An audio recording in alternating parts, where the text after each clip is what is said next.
చేతిలో పడగానే అది ఎంతో విలువని నాకు చూపితివే.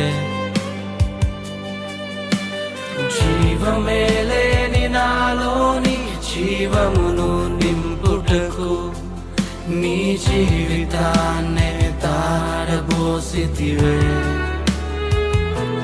నీది శాశ్వత ప్రేమయ నేను మరచిపో